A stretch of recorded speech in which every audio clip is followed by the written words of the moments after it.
Everyone, and well, welcome back to the Canary Central channel. And well, it has certainly been an interesting week for Norwich City as the injury crisis has increased dramatically since Touré's injury up against Sheffield Wednesday. And what a performance it was up against Sheffield Wednesday, with the first half looking unbelievable with a scrappy goal from Carrow Gordon, and for the second shot that was gone into the goal, I think that should have gone in, but that was a brilliant header divided into the back of the net by Carrow Gordon. He certainly does look like a big star player if he can play a full 90 minutes, because he is statistically the best striker for goals per minute so far in the Championship campaign this season.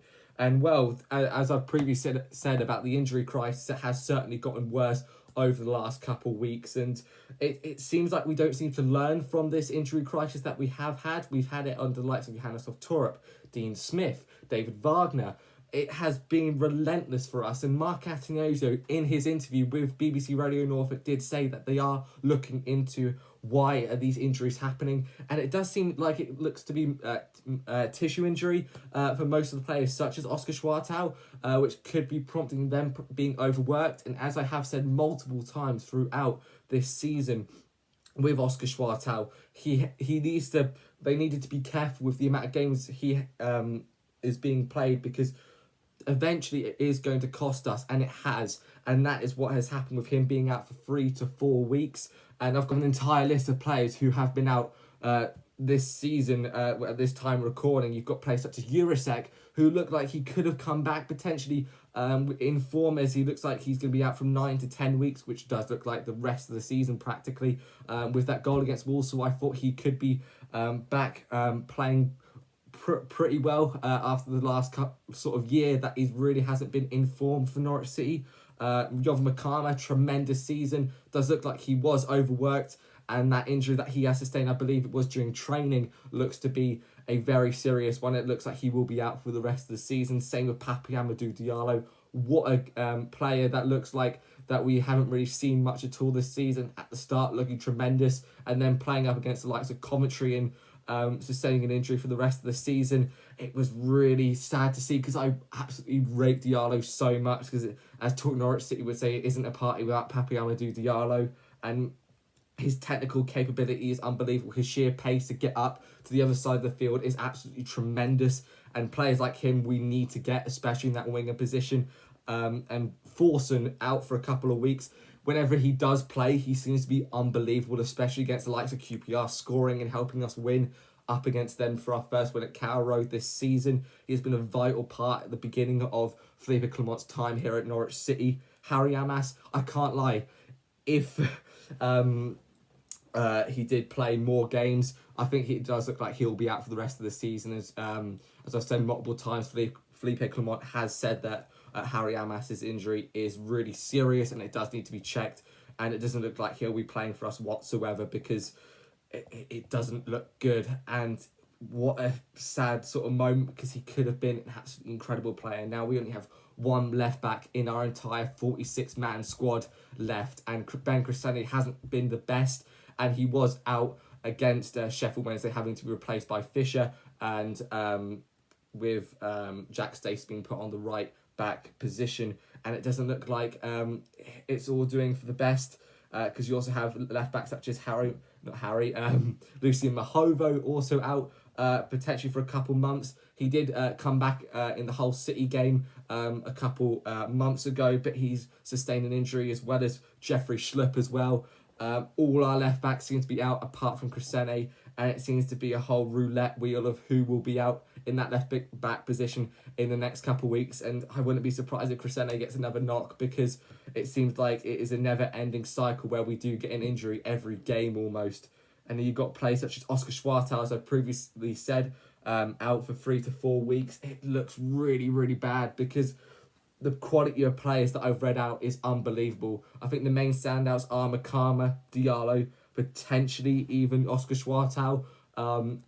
Real quality players that are out, and we really desperately do need to continue our form for the rest of the season, because we've got clubs such as Ipswich, Charlton, Leicester coming up tomorrow, and it does look like we really do need to get these points because these are vital. We're on 42 points. Leicester is at 34 points in 22nd, and we really need to get those points up because statistically it is 50 points to survive in the Championship, and so far we're not on that, and we need to get those points racking up if we want to sustain that mid-table position that we desperately do deserve. And going back to Sheffield Wednesday, where you had Jose Cordoba not in the squad and being replaced for Harry Darling, who was tremendous, and he does need to be played a lot more often, especially after that West Brom game where he got that assist and had that incredible clearance against Sheffield Wednesday when that ball was played in and he reached his leg out, absolutely stretched it so far. I'm surprised he did not get cramp whatsoever and booted the ball out of the pitch. But I think Cordoba does look like he could be out for a couple of weeks. It hasn't been said in Felipe Clement's press conference for tomorrow. He'll say it today. Not sure what will happen. I mean, we'll see for how long he's out. He might have just been rested, but it does look like it's an injury precaution. But we don't know about that completely whatsoever. But you've got players such as Mohamed Toure, who from where I was at the River End, looks like he could be out for a long time, especially with that hamstring injury. And it's such a shame for 5 goals in 5 matches. Unbelievable from him. And if he could have continued that sort of form, I thought we could be unbelievable and unstoppable and potentially reaching in that mid-table position or even higher up the table if that was the case. But it's such a shame. But I mean, we got the 2 goals from Kavisco and Paris Magoma, who is on fire at the minute, and he needs to be played a lot more. I don't think he can play the full 90 minutes just yet, but if he can play for the at least 70 minutes up against Leicester, I think he could be unbelievable, especially with Kavis Gordon as well. He doesn't look like he could be playing that 90 minutes after that injury against Coventry, but I think he could be unbelievable if he is fully fit in the next couple of weeks.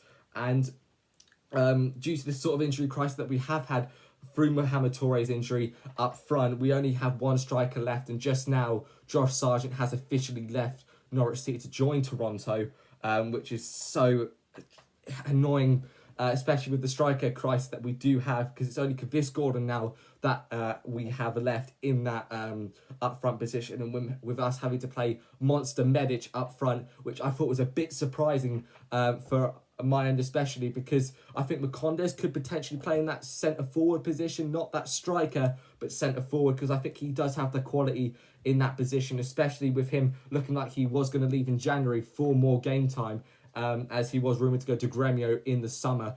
And I can't lie, if we can get some more games out of him, I think that'd be tremendous, especially for the quality that he had last season and the spouts of form that he has shown throughout the course of this season when he has been played.